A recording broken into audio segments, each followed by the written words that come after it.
Chapter 699. Defeating Magic with Magic. Jialan walked to the front of the shop, gently pushing the metal roller shutter door. The door, completely corroded, was as fragile as white paper, collapsing inward and stirring up a cloud of dust. Dim light filtered into the shop, and beneath the thick layer of dust, old appliances could barely be discerned, all of which had long since been rendered useless.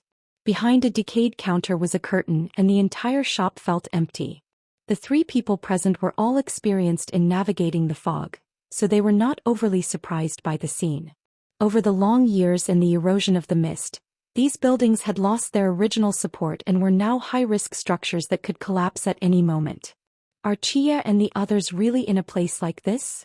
Jialan asked with some concern, standing at the door. No, Lin Chia and the others have taken relevant courses at the training camp. As long as they come here, they will definitely recognize that this is Japan, then recall the map and find a way to cross the sea back to Daxiao, Wu Xiangnan explained. But it's been 2 years and they still haven't returned. So I think they must have been caught up in the human circle. Isn't this the human circle? No, this is just Japan covered by mist, the knight continued. Such a place is not suitable for human survival. They should be in some realm or artifact created by the gods of Japan, and the entrance to that should be nearby. What should we do to find this entrance? It's hard to find it just by ourselves, the knight said, looking around before pulling out a pixelated device resembling a phone from his pocket. It displayed a map of Japan with a green light scanning the surroundings but finding nothing. However, the paratrooper should already be searching for the entrance. As long as he sends a signal from the entrance, I will be able to receive it, and then we can enter through the gap. So, we can't do anything right now? That's right. Jialan held the black box in her hand, her brow slightly furrowed as she sighed deeply. Wu Xiangnan noticed her urgency and walked over to comfort her. Jialan, I know you're anxious, but some things can't be rushed. How about this? I'll teach you some basic Japanese over the next couple of days. Once you enter the human circle, you'll be somewhat prepared for whatever happens. Jialan hesitated for a moment but then nodded firmly, okay. When Lin Chia and Yu Gongqinghui returned to the house, Hashimi Shoyuta had already come out of the bedroom with Wu Jie and started repairing the damage in the living room. Wu Jie was holding some wood she had somehow acquired, waiting nearby, while Hashimi Shoyuta stood by the damaged wall, measuring something seriously before starting to repair the drafty wall with wooden boards. Fortunately, the house was originally built with a wooden structure, and under Hashimi Shuta's hands, the walls that had been blasted open were gradually returning to their original state. Yu Gongqinghui walked over to him, surprised. You can repair houses? When I was in the countryside, I built a house with my dad in the mountains, so I know a bit, Hashimi Shoyuta replied, his cheeks slightly reddening as he remembered something upon seeing Yu Gongqinghui and Lin Chia return. He then said seriously, Don't worry, Yu Gong.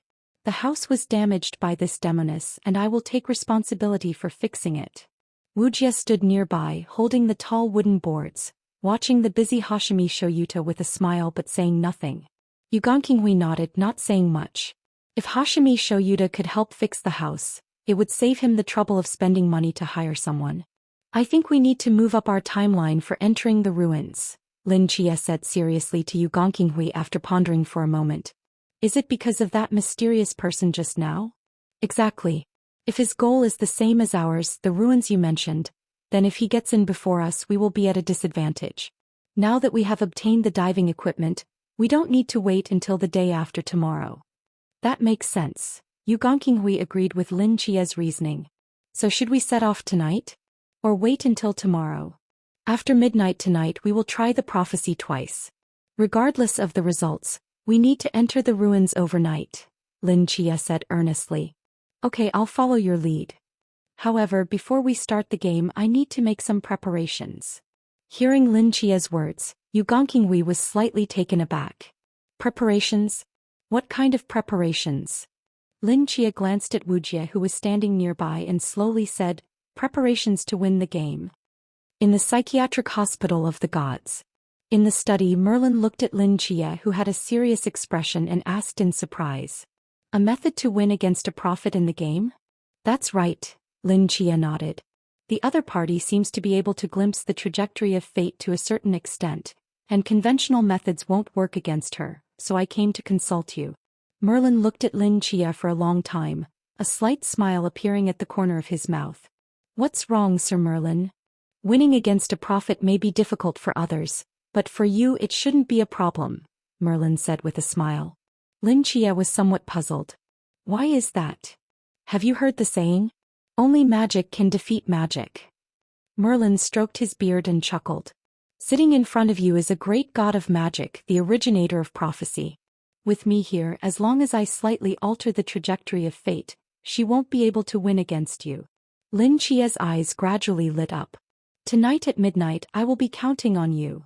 Lin Chia stood up and respectfully said to Merlin. Late at night.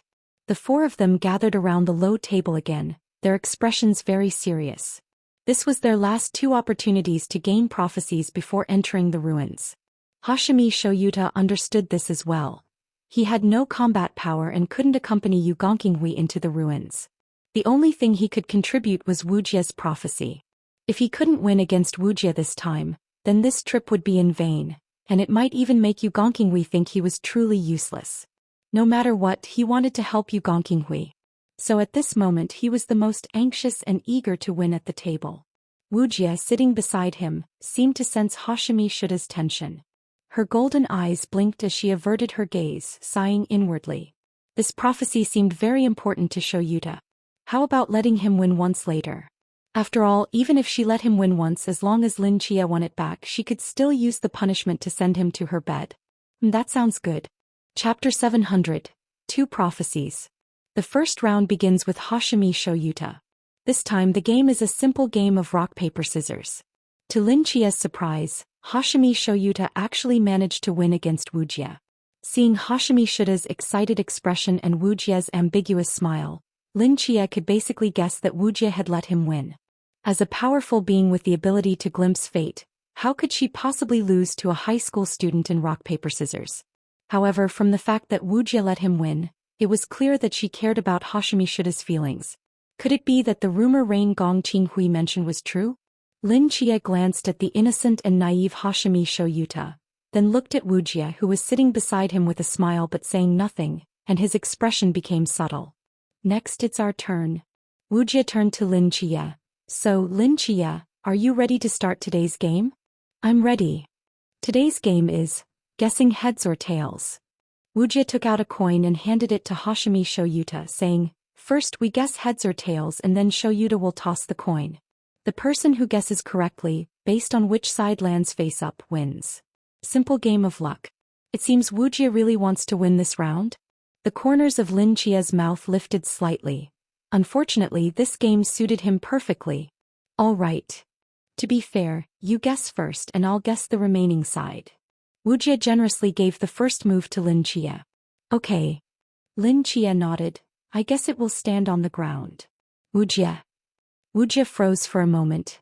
Are you sure? Standing on the ground. I'm sure.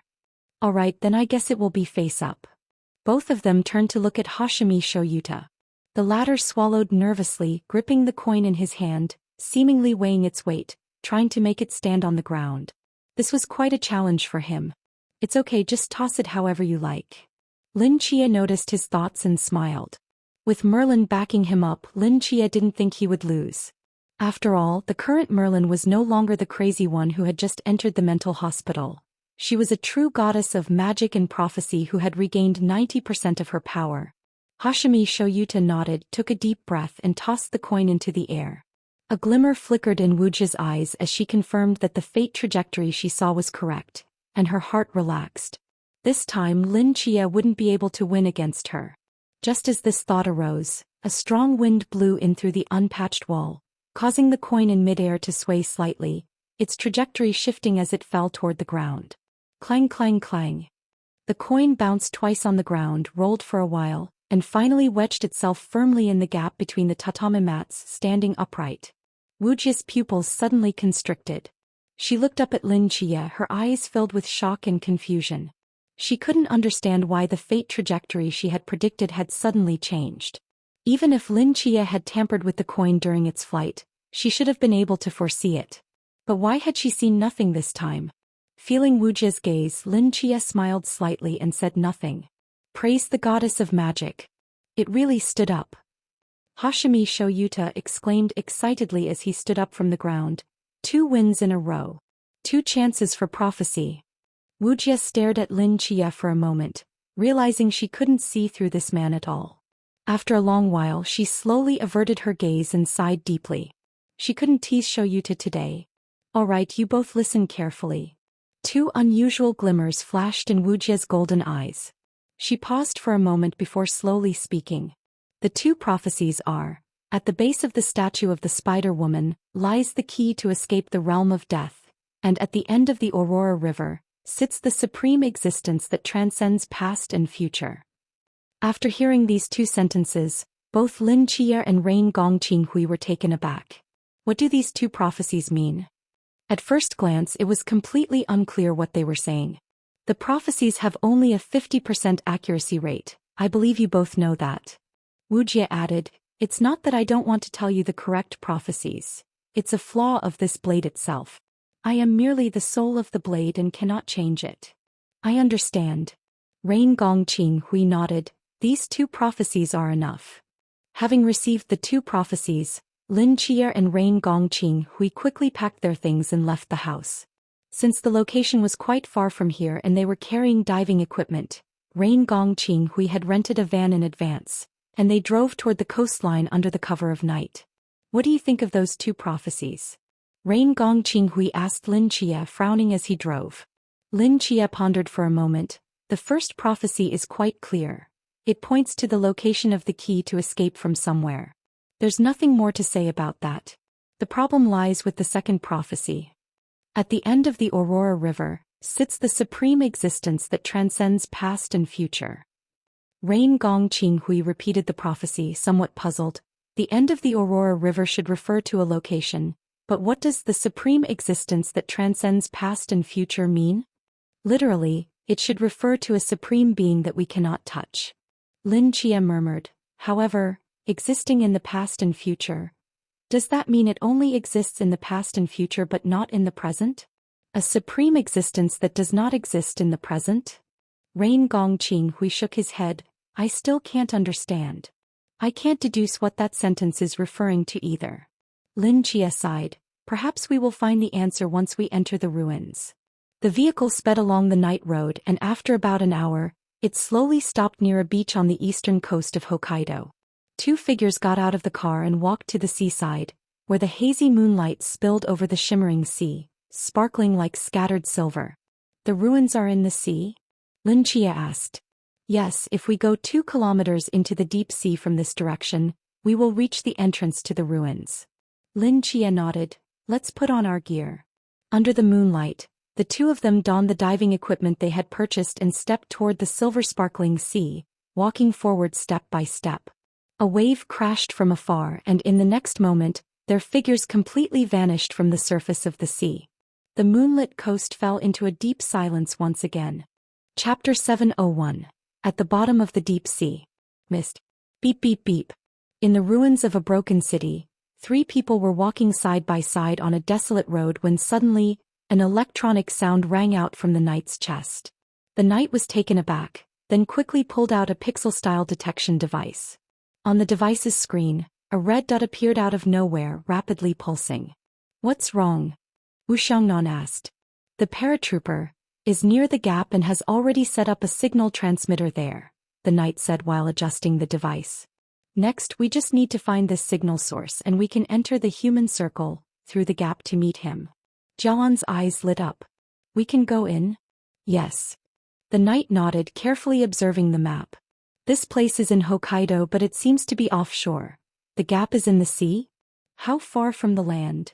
About 3 kilometers, but the depth is a bit much. 3 kilometers. We can just take a boat over. Wu Xiangnan pondered. It seems there are diving equipment on the boat, but only 2 sets. I don't need that kind of thing, Jialan said. Neither do I. The knight shrugged. Our knight order strengthens itself through physical training. This distance and depth are no problem for me. Wu Xiangnan looked at the 2 with a strange expression. All right, you're impressive, then I'll wear it. With a clear goal, the 3 quickened their pace, swiftly returning to the coast where the boat was docked, then setting sail towards the area marked on the map. The boat broke through the rolling waves, gradually approaching the location of the flashing red dot. The knight stood at the front of the boat, watching ahead. After confirming they had arrived, he put away the device and said seriously to Jialon and Wu Xiangnan behind him. You have no experience entering the human circle, so there are a few important points to note that I'll mention in advance. First, the human circle is essentially a region or artifact used to raise humans in the divine realm. This means it is likely under the watch of a deity or the spirit of an artifact. Once inside, there is a high probability that you cannot use forbidden ruins. If you use forbidden ruins and create a power fluctuation, you may be annihilated by the deity or spirit. Of course, if it's a passive type of forbidden ruin that doesn't create power fluctuations, it can be used normally. Jialon's Immortal and Lin Chie's Starry Night Dancer are essentially similar, both being passive forbidden ruins that act on themselves and won't attract their attention. But Wu Xiangnan felt a bit conflicted. His forbidden ruin is sequence 233's Rebirth, which essentially allows him to resurrect after death by operating the forbidden ruin. Whether he can avoid the attention of deities and spirits is uncertain. At worst, he just won't use the forbidden ruin. After all, his combat power doesn't come from it. Wu Xiangnan touched the sword bag on his back, feeling somewhat reassured.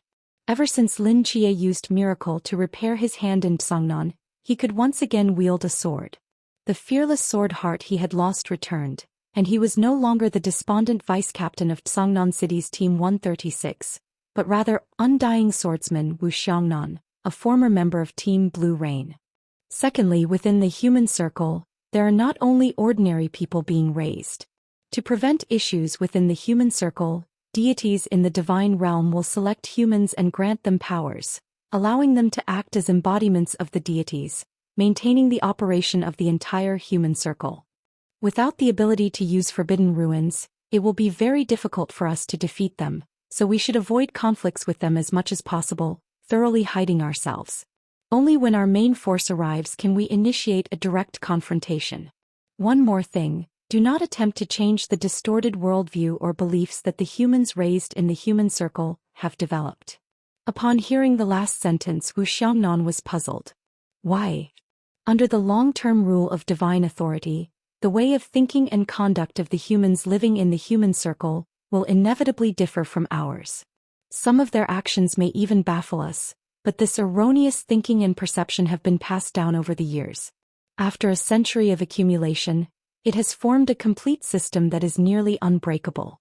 Changing this decayed thinking and mindset requires a vast amount of time and energy, which is generally impossible for an ordinary person. Moreover, once this is attempted, it will inevitably provoke resistance from the residents. In their eyes, we are the outsiders. This would expose our existence to the deities managing humans I just mentioned, leading to large-scale hunts, as this approach is tantamount to destroying the foundation of the human circle's stable existence. We are merely outsiders. Our goal is to destroy the human circle and find the entrance to Takamagara. There is no need to take risks on such matters, wasting time and energy. After the knight finished speaking, both Jialon and Wu Xiangnan fell silent. Understood. They nodded. Once the three were prepared, they dove into the deep sea according to the location of the red dot. As they descended deeper, combined with the fact that it was already night outside, the sea was pitch black, with only the beams of light from the waterproof flashlights worn by the three piercing through the void of the deep sea, unsure of where they would land. They felt as if they were floating in a suffocating dark universe, exploring deeper. Due to the encroachment of the mist, there were no living creatures in the sea. Apart from the powerful mysteries, nothing could survive in such an environment. Jialon tightly gripped the black box, her deep blue robe slowly drifting in the water as she descended into the deep sea. At the same time, her gaze remained vigilant of her surroundings, preventing any powerful mysteries from suddenly emerging to attack them. The three continued to descend for an unknown amount of time until finally, the pitch-black deep sea before them underwent a strange change. Deep in the sea, gradually, three beams of flashlight light shot up from the very bottom, overlapping with the beams emitted from their bodies, as if three other people were floating upwards from the bottom of the deep sea. The knight, Wu Xiangnan, and Jialon's pupils suddenly constricted. In the dead silence of the black sea floor, where did the flashlight beams come from? Is it a mirror? Wu Xiangnan quickly realized the connection between those three beams and the three of them. Just as this thought crossed his mind, at the end of their vision in the depths of the sea, a hazy and illusory super-large mirror replaced the rocks, quietly spreading across the sea floor. In the mist, at the very bottom of the Japan Sea, there was a copper mirror so large it seemed almost boundless. Chapter 702, Land of Chaos and Disorder. In the deep sea, Lin Qier and Yumi Kyukai slowly descended, the beam of their flashlight cutting through the pitch-black water, landing on the rocks at the bottom. They stayed close to the seabed, searching their surroundings. Lin Qie's mental energy was fully extended, constantly monitoring the environment like a radar. Finally, he seemed to sense something and gestured to Ayumi Kyukai. Ayumi Kyukai nodded and followed Lin Qie as they swam in a certain direction.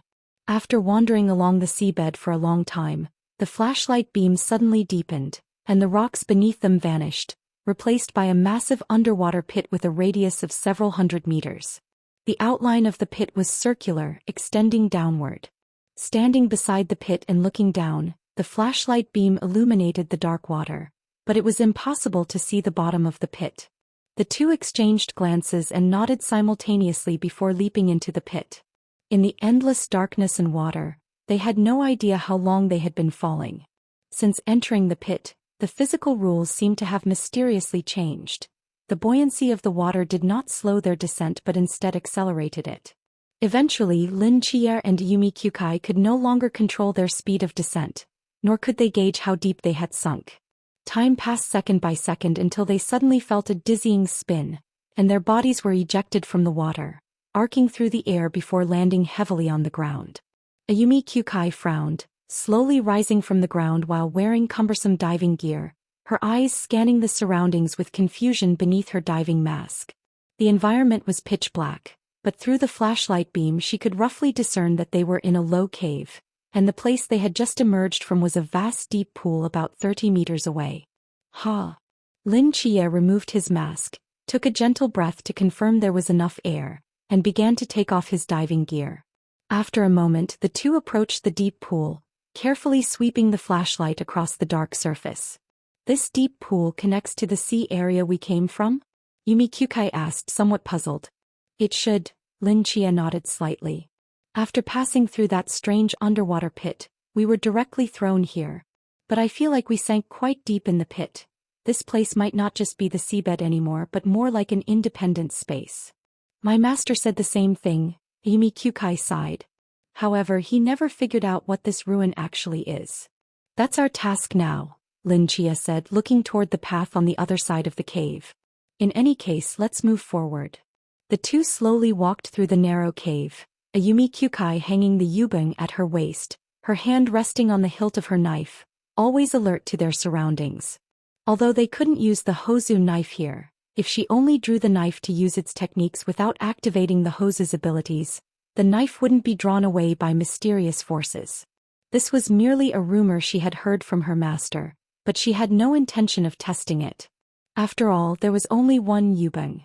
If that knife were sucked deep into the ruins, retrieving it would not be easy. Fortunately, they encountered no enemies along the way. We're nearing the end. After walking for a long time through the cave, Lin Qier sensed a change ahead with his mental energy and spoke up. Ayumi Kyukai nodded, about to say something when Lin Qie's expression suddenly changed, and he quickly reached out to stop her from advancing. Wait. Don't go forward. Ayumi Kyukai's foot, which had been raised, slowly returned to the ground as she asked in confusion, "What's wrong?" Lin Qier did not answer but moved to one side of the cave passage, crouching down slowly. The flashlight beam illuminated a corner where a thumb-sized miniature laser emitter was hidden in a groove, and on the opposite wall, there was another such device. These two emitters were small and black, making them nearly impossible to detect in the pitch-black cave.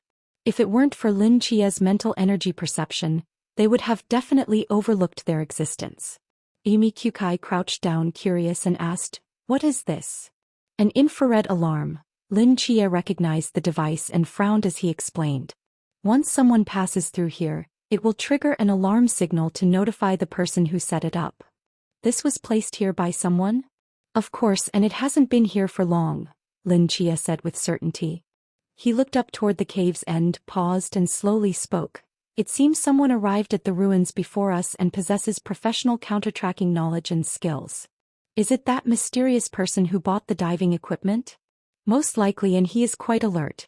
While we sense something unusual, he should have already begun to suspect us.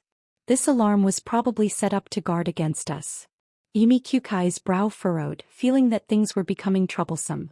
In such a perilous ruin, there was an additional mysterious person who seemed neither friend nor foe, and the other party possessed strong combat abilities. This was undoubtedly bad news for him, as he couldn't use the Hozu knife. If he hadn't brought Lin Chia along this time, he would have likely been completely exposed by now. What should we do now? Disable it. We can't alert the enemy, Lin Chia replied calmly. I learned about this in training camp. Give me 2 minutes. Next, Ayumi Kyukai watched as Lin Chia skillfully dismantled the infrared alarm device. He slowly stood up, looking toward the cave's end, and thoughtfully said, "As long as we don't trigger the alarm, he shouldn't be too alert. Now both of us are in the dark. It depends on who reveals themselves first." After disabling the alarm, the two continued forward, passing through the narrow passage and stepping onto the ground covered in scorch marks and debris, where the environment had completely changed. In the gloomy sky, a hazy light blue glowed twisted down from the clouds like auroras, with one broken high-rise after another buried among the rubble. Some half-submerged, others completely upside down like barbs piercing the ground. The asphalt road was littered with gravel, shards of glass, broken furniture and dried deep-sea corals. Countless fragmented items seemed to have completely defied gravity, inexplicably hovering in the air. This place resembled a chaotic garbage dump, filled with remnants of a city and the corpses of the deep sea, yet bizarrely fused together. It was as if the remnants of human society, which should have sunk to the bottom of the deep sea, had been swept here by some mysterious force. Chapter 703. You found the right person. Lin Chia and Yu Gongqinghui stood in front of a small cave, gazing at the astonishing scene before them, their eyes filled with shock and confusion. Lin Chia reached out and gently touched a wooden teacup that was hovering in midair beside him. The cup began to slowly rotate in response to his touch, drifting for a moment in the direction of the force before gradually coming to a stop, still suspended in the air. What on earth is this place? Lin Chia exclaimed, looking around in astonishment. How are these things floating in midair? Why is there the wreckage of a human city at the bottom of the deep sea? Yu Gongqinghui was silent for a moment before replying. My master said this is a place of chaos and disorder, existing here long before the gods created the world. Before the creation of the gods. Hearing this term, Lin Chia pondered. The time of the gods' creation was over 100 years ago, coinciding perfectly with the arrival of the mist. This meant that this place existed before the mist descended? Or perhaps, the arrival of the mist created this place? Due to the faint blue light drifting in the sky, they could barely see their surroundings without using a flashlight. To avoid being detected by the mysterious person who had entered the ruins before them, they simultaneously turned off their flashlights and put them away. As Yu Gongqinghui was about to search the area, Lin Chia called out to him. Wait a moment. Lin Chia looked up at the sky. I need to conduct an experiment. Yu Gongqinghui was somewhat puzzled but stood quietly in place, waiting for Lin Chia's actions. Lin Chia raised the tip of his right hand, a hint of night color appearing in his eyes. At the same time, an extreme darkness spread rapidly from his fingertip.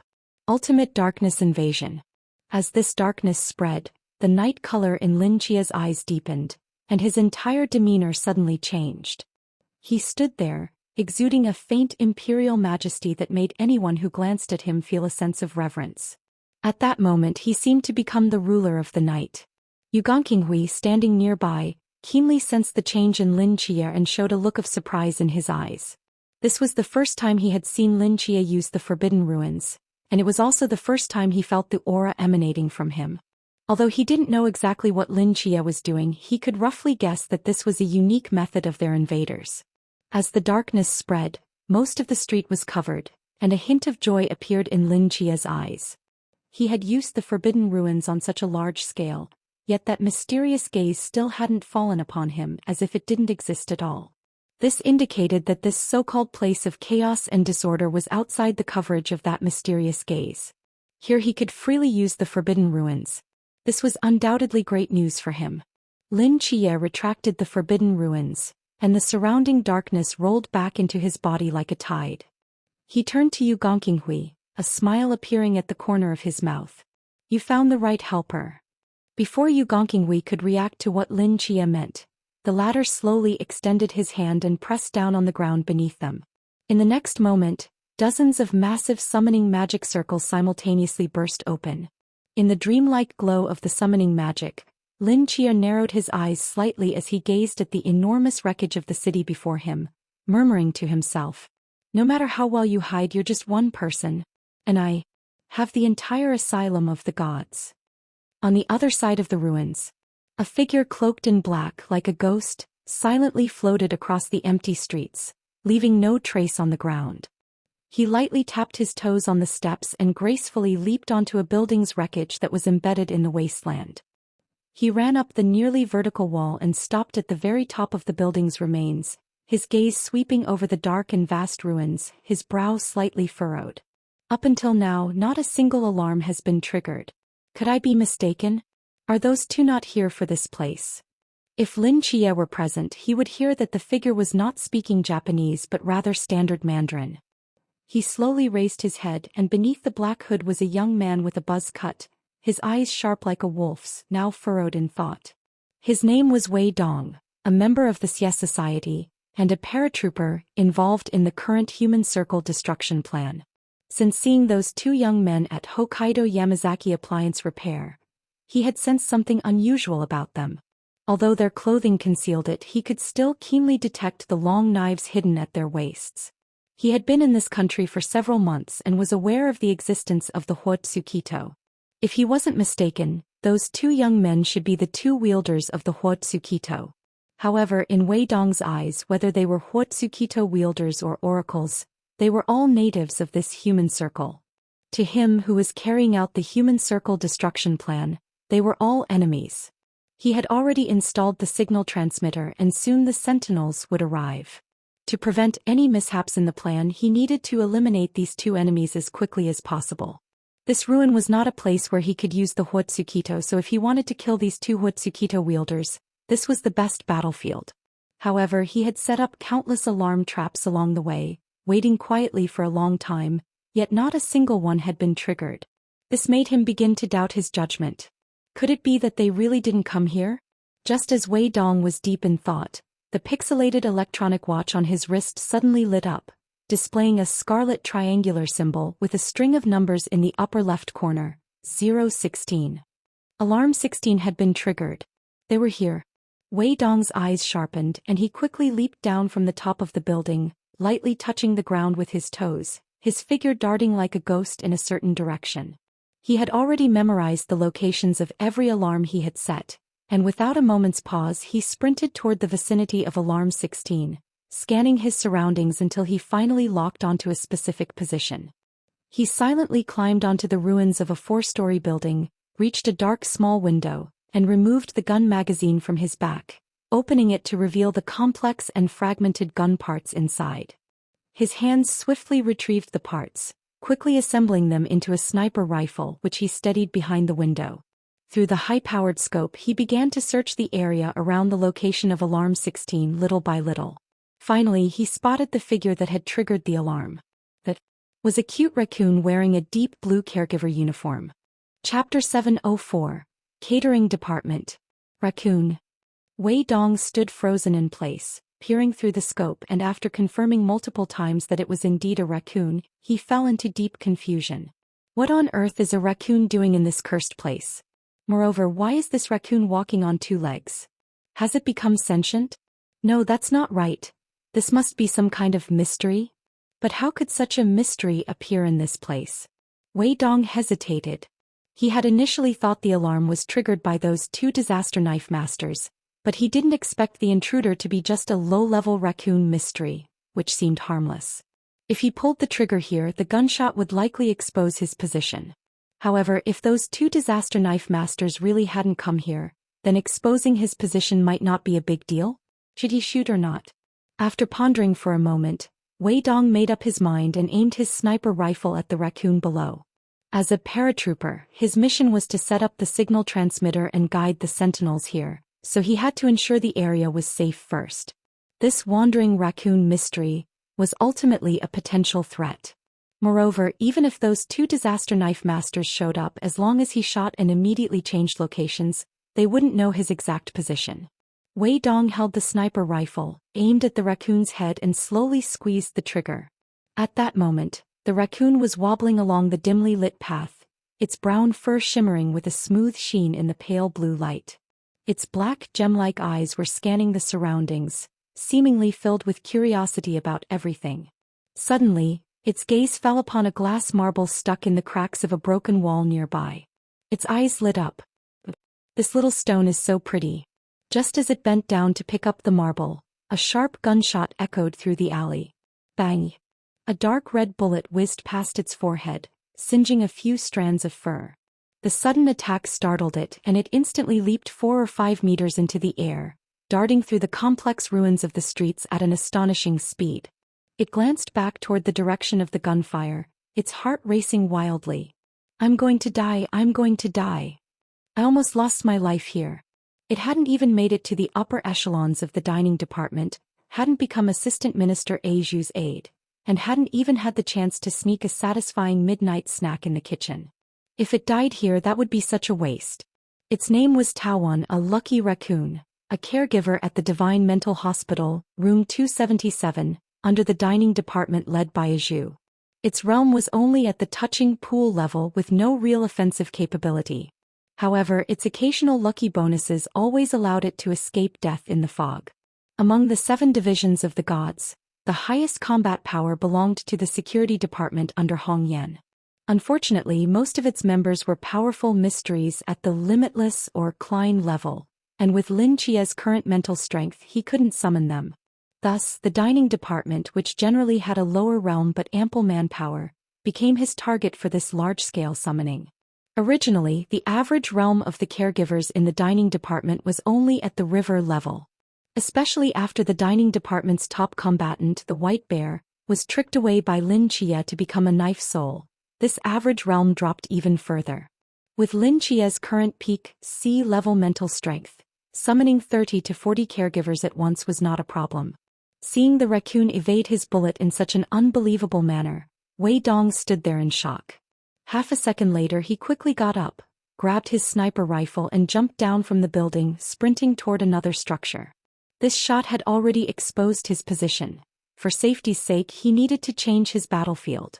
He believed that with his speed, even if someone were to track him by the time they reached his original sniping point, he would have successfully moved several kilometers away. Unfortunately, what he didn't expect was that after the gunshot, nearly 40 caregivers from the dining department scattered throughout the ruins began to converge on his location from different directions. On the other side, hearing the distant gunfire, Lin Chia and Yu Gong Qinghui turned to look. "It's that mysterious person." Lin Chia raised an eyebrow. Yu Gong Qinghui frowned slightly. "Is it really okay for us to just stroll around like this? His position has been exposed. Shouldn't we go deal with him?" "This isn't a stroll. It's gathering intelligence here." Lin Chia squatted down and smashed a pile of debris beside him with one hand. As the dust billowed out, some items from the rooms buried beneath the rubble were revealed. "And I've already said, soon he will be brought before us." Looking at the smile on Lin Chia's face, Yu Gong Qinghui felt a bit skeptical, but recalling the nearly 40 various monsters that had just stood neatly before Lin Chia and bowed respectfully, she nodded. "The invaders' methods are truly remarkable." Wei Dong, clutching his sniper rifle, moved like a shadow through the ruins of the city, his gaze constantly alert to the surroundings, paying attention to every rustle of grass and wind. At that moment his pixelated electronic watch lit up again, several crimson triangular symbols rapidly appearing on the screen, and they were increasing at an alarming rate. The alarm devices he had set up nearby were being triggered one after another. Seeing this, Wei Dong's pupils constricted. So many alarms being triggered could not be caused by a single unit. This indicated that there were numerous unknown units approaching nearby. Was it some kind of crisis hidden in these ruins or something else? Several thoughts flashed through Wei Dong's mind and his heart sank. After hesitating for a moment, he quickly climbed onto the nearest broken low building, hiding his body behind the crumbling walls, and peered through the gaps to observe the surroundings. Before long, 3 figures in deep green caregiver uniforms appeared nearby, seemingly searching for something. By their size, Wei Dong could tell they were definitely not human. They were likely mysteries like the previous raccoon moving within these ruins. But where did their identical caregiver uniforms come from? A professional outfit? Wei Dong was puzzled, but fortunately his hiding spot was quite clever. The 3 caregivers scanned the area but didn't find him, so they dispersed in different directions. Seeing this, Wei Dong let out a slight sigh of relief. What he didn't notice was that above his hiding spot, an invisible web covered every corner of the area, and a child sat in the center of the web, quietly looking down at him. Chapter 705. Escort. Zhu felt a bit anxious now. Why did those useless subordinates leave? The man below looked so fierce. Am I going to be killed by him?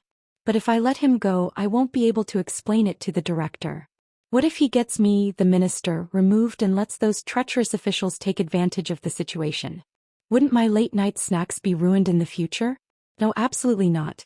Zhu looked at Wei Dong beneath her, her gaze gradually becoming resolute. Wei Dong was hiding behind the wall, watching the 3 caregivers leave, and he let out a slight sigh of relief. Just as he was about to get up and change positions, his mind suddenly went blank. In a hazy moment, he felt a force pulling at his soul, his consciousness began to drift upwards and he slowly lost control of his body, his thoughts becoming increasingly sluggish. Not good. I've been hit. Although Wei Dong didn't have a forbidden area, he was a member of the Shangye Society and had been through many battles. He quickly reacted, biting down on his tongue to force himself awake through the pain. Then he suddenly took a step back and his whole body fell from the 3rd floor. His back hit the ground heavily and his soul, which was about to leave his body, was jolted back inside. He quickly got up from the ground, his gaze locking onto Zhu, who was sitting amidst the spider webs. He drew a pixelated pistol from his waist and pulled the trigger. Bang! Bang! Bang! Several bullets shot out, whistling towards Zhu's face. Seeing that she couldn't pull Wei Dong's soul away with her spider silk, Zhu was startled. Now that she saw him draw his gun and shoot at her, she was almost scared out of her wits. She swung down the spider web at an incredible speed, floating in the wind, leaving behind a blurred afterimage. In the next moment, the pixel bullets that were shot at the spider web exploded, turning into several hazy pixelated fireballs. When these flames touched the spider web, it was instantly disintegrated into pixelated fragments, vanishing into the air. This scene made Zhu's scalp tingle. She took a deep breath and shouted loudly, "Someone come! Protect me!" Wei Dong was taken aback. Immediately after, one after another, figures dressed in deep blue caregiver uniforms rushed in from afar, completely sealing off any direction Wei Dong might escape. Seeing this, Wei Dong's expression changed drastically. He never expected there would be so many mysteries nearby. Seeing reinforcements arrive, Zhu felt somewhat relieved. She pulled on the spider silk and floated into the alley where Wei Dong was, then stomped her feet on the ground, her figure shooting towards Wei Dong's face at an astonishing speed. At the same time, resilient spider silks shot between the narrow walls, quickly weaving into a dense spider web that trapped Wei Dong inside. Zhu, moving through these dense webs, increased her speed to a level that Wei Dong's eyes could barely capture. This mystery is very strong. The thought flashed through Wei Dong's mind as he drew a pixel magazine from his waist, quickly replacing the empty bullets in his pistol, then fired 3 shots in front of him. Unfortunately, Zhu was just too fast. These 3 shots couldn't hit her body at all. But with the explosions of these 3 bullets, pixelated flames filled the space in front of Wei Dong, causing Zhu to stop abruptly, not daring to rush forward. He had seen the consequences of touching those pixel flames. He didn't want to become pixelated and disappear into thin air, so he slowed down. In that brief moment of pause, Wei Dong raised his pistol again and shot at the thick wall beside him. After turning it into pixels and dissipating, he swayed and escaped through the opening. If I can't win, I'll run. However, before he could escape the building, several figures descended from the sky, landing in front of the door, sending shards of stone flying and causing dense cracks to spread beneath their feet. An alligator, a panda, a porcupine, and a humanoid monster with 8 arms. Wei Dong's mouth twitched slightly, instinctively retreating, but on the other side of the ruins, several caregivers rushed over, completely sealing him in. 10 seconds later he was surrounded by caregivers above and below. More than 30 pairs of unfriendly eyes stared at him. A little raccoon angrily picked up a stone from the ground and threw it at Wei Dong's toes, shouting in anger. "Bad guy. You ambushed us. You can't play fair." A Zhu holding onto a spider silk, leisurely floated in front of Wei Dong. Then, feeling she was too close and it was dangerous, she subtly took 2 steps back, hiding behind the alligator, and cleared her throat. Everyone, let's go together and beat him up. Wrap him in a sack and take him to the director." More than 30 caregivers from the dining department rushed forward. Hearing the continuous explosions from afar, Yu Gongqinghui couldn't help but glance in that direction a few more times, seemingly curious about what was happening over there. Lin Chia, however, was not concerned. He relied on his mental power to search for clues that might exist in the ruins, digging them all out. Although most of them had been damaged by seawater, some items were still well preserved. Lin Chia placed a broken metal shop sign on the ground, wiped off the dirt and seaweed, and began to examine it carefully. City. Police Department. Lin Chia read the words one by one, then looked up at Yu Gongqinghui. "Xinai City, have you heard of it?" Yu Gongqinghui frowned, thinking for a long time, but shook her head. "No. I haven't heard of it. But this is written in Japanese. It should be from a city in Japan before the so-called divine creation event 100 years ago." Lin Chia stood up, scanning the surroundings, and there are remains of deep-sea creatures everywhere, as well as traces of extensive seawater soaking. Was this once a sunken city? It should be. Lin Chia nodded.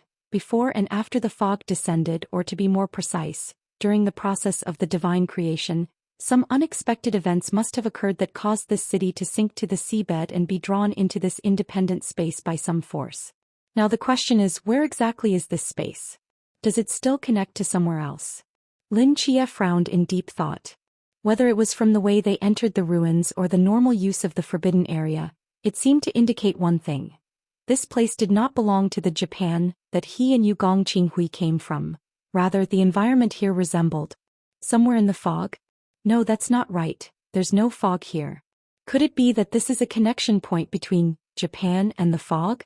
Chapter 706. Capturing Wei Dong. Lin Chia's eyes gradually brightened.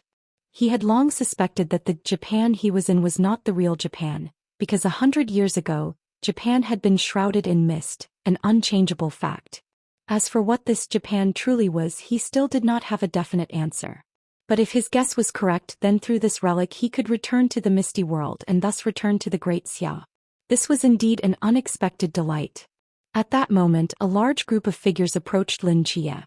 Nearly 40 individuals dressed in deep blue caretaker uniforms, their species varied, resembled a gang swaggering towards him. Leading the group was a Zhu who walked with his chest out, dragging a burlap sack behind him. Despite his small stature, he exuded a strong presence. "Director, I've brought the person back," a Zhu said with a confident smile. "We gave him a good beating, took away all his weapons, and now he's very obedient." After saying this, the raccoon beside him handed Lin Chia a functional backpack, a sniper rifle, a handgun, and 2 short knives. Lin Chia picked up the sniper rifle and toyed with it for a moment before putting it down. He then picked up the pixel-style handgun, a look of surprise appearing in his eyes. "This gun, why is it like this?" He raised his hand and randomly fired a shot at the wall beside him. The bullet exploded upon hitting the wall, creating a burst of pixelated flames, and then the entire wall disintegrated into pixels and vanished. Lin Chia's pupils constricted. He looked down at the toy-like handgun in his hand, his expression becoming serious. Forbidden item? Who exactly was he? Lin Chia walked over to the burlap sack and opened it, revealing a young man with a bruised face lying inside, his eyes tightly shut, already unconscious. One must say the people from the dining department had been relatively restrained. At least he wasn't missing any limbs, and his injuries were all superficial, not too severe. However, his face was indeed swollen to the point that even his own mother wouldn't recognize him. "Well done, you worked hard." Lin Chia patted Aju's head. "Go back and cook." "Goodbye, director." The caretakers all bowed simultaneously, and with a flash of magical light, they disappeared from the spot. The street was once again empty, leaving only Lin Chia, Ayumi Seiwi, and the unconscious Wei Dong. Having so many people to help was indeed a good thing, but their presence was also a significant mental burden for Lin Chia. While it was fine to be active outside for a short time, if it lasted too long, it would instead drain his energy. What do you plan to do with him? Ayumi Seiwi asked as she walked up to Lin Chia. Let's take him with us. Once he wakes up, we can interrogate him and see if we can get anything out of him. Lin Chia glanced at the pixel handgun and the sniper rifle. Anyone who can find this place and possesses these items definitely isn't an ordinary person. After hesitating for a moment, Lin Chia stuffed the unconscious Wei Dong back into the burlap sack, tied the opening shut with a rope, and dragged it along as he moved forward. By the way, what do you think this is? Ayumi Seiwi found a pixel-style watch from the backpack. Lin Chia took the watch, and the screen displayed a radar-like detection map, marked with several flashing red triangles and a deep blue that pulsed steadily in a certain direction. Lin Chia identified the positions of the red triangles and, after pondering for a moment, said, "These triangles should be infrared alarm devices he set up. But what about this deep blue dot? What does it signify?" This mysterious person had entered the relic long before Lin Chia and his companion, having ample time to explore the area. The fact that he deliberately marked this location, what did it represent? What was there in this place? Lin Chia followed the position of the blue dot on the watch and found that it pointed directly to the source of the faint blue light scattered in the sky, though it was still quite a distance away. We've explored this area quite a bit. Let's check out the location marked on this watch. We might find something unexpected. Lin Chia pondered for a moment before making his decision. Ayumi Seiwi naturally had no objections. He absolutely trusted Lin Chia's judgment. The two walked in the direction of the blue dot for quite a while, and the remnants of the city around them grew fewer. Instead, the ground and sky were increasingly littered with rocks, seaweed, and the remains of large fish. The faint blue light in the sky floated like silk, dreamy and mysterious. Suddenly, the burlap sack Lin Chia was dragging moved slightly. Lin Chia raised an eyebrow and stopped in his tracks. "It seems someone is about to wake up," Ayumi Seiwi said, watching the burlap sack that was gradually struggling. Lin Chia dropped the sack on the ground, untied the rope, and before he could see the figure inside, a flash of cold light suddenly shot out from the sack, aimed directly at Lin Chia's throat. It was a spike hidden in a ring. Lin Chia let out a soft sound. His terrifying dynamic vision had already seen through the movement, and he slightly tilted his head to evade the attack, then seized the person's wrist and twisted it forcefully. Crack! With a crisp sound, Wei Dong's wrist was already broken. He gritted his teeth in pain, beads of sweat the size of beans oozing from his forehead, yet he remained silent. After being knocked unconscious by the mysterious group from Great Xia, he had lost consciousness, unaware of why he was in the burlap sack or who was dragging him. Fortunately, his combat experience was quite rich. He had intended to gain the upper hand through this method, but he never expected to be directly countered. Lin Chia released Wei Dong's hand, removed the ring and squatted in front of the bruised Wei Dong, speaking slowly in Japanese. "Not bad, who are you?" Wei Dong's face was extremely pale, but his eyes remained cold as he stared at Lin Chia, showing no intention of answering. "Not going to speak?" Lin Chia was not surprised by this. He calmly lifted the pixel watch and waved it in front of him. "What does this blue dot on it mark?" Seeing the watch in Lin Chia's hand, Wei Dong's pupils constricted. This subtle change in expression was captured by Lin Chia, further confirming his judgment that this place was very important. "Are you the masters of the Hosa blade? What do you want to do here?" Wei Dong did not answer Lin Chia's question but instead turned it around, trying to divert their attention. Lin Chia naturally would not fall for this trick. He glanced at Wei Dong, slowly stood up from the ground, held the watch in his hand and smiled slightly at him. "It's fine if you don't tell me. Once we get there you'll naturally know." Lin Chia gave Ayumi Seiwi a look. "Having him with us is a burden, just kill him," Lin Chia said lightly. Ayumi Seiwi understood Lin Chia's meaning, slowly walked up to Wei Dong, placed a hand on the hilt of his sword and slowly drew out the yubing. Chapter 707, The Torii Wall. Seeing this scene, Wei Dong's expression remained unchanged, but he was already starting to panic inside. He was not afraid of death. As a member of the Shangxia Society and a paratrooper in this human circle destruction plan, he had long since put life and death out of his mind. What he was worried about was that he had already set up the signal transmitter, which would inevitably guide the Sentinels. If these two disaster knife masters found the signal transmitter and either destroyed or moved it, the actions of the Sentinels would definitely be affected. In the best-case scenario, these two disaster knife masters would only destroy the transmitter, causing the Sentinels to lose their signal source. However, if they moved the device to some dangerous location, resulting in the death of the Sentinels, then the paratroopers and Sentinels of this human circle destruction plan would be completely wiped out, and all the efforts made by the Shangxia Society for this operation would be in vain. His life and death were trivial matters, but this incident also involved the grand plan of the Shangxia Society and even the fate of all humanity. Wei Dong could not just sit and wait for death. Wait. Wei Dong suddenly spoke up. Yumagami Siku, who had walked up to Wei Dong with a knife, raised an eyebrow and stopped moving. I admit it, Wei Dong said helplessly.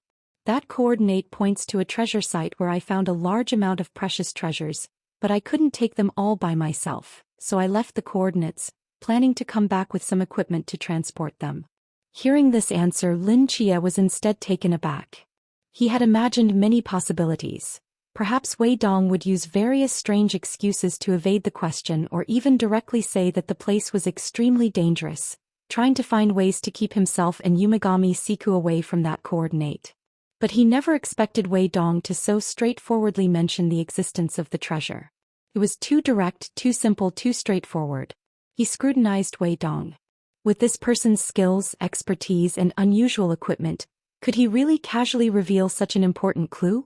After all, he hadn't even started the interrogation yet.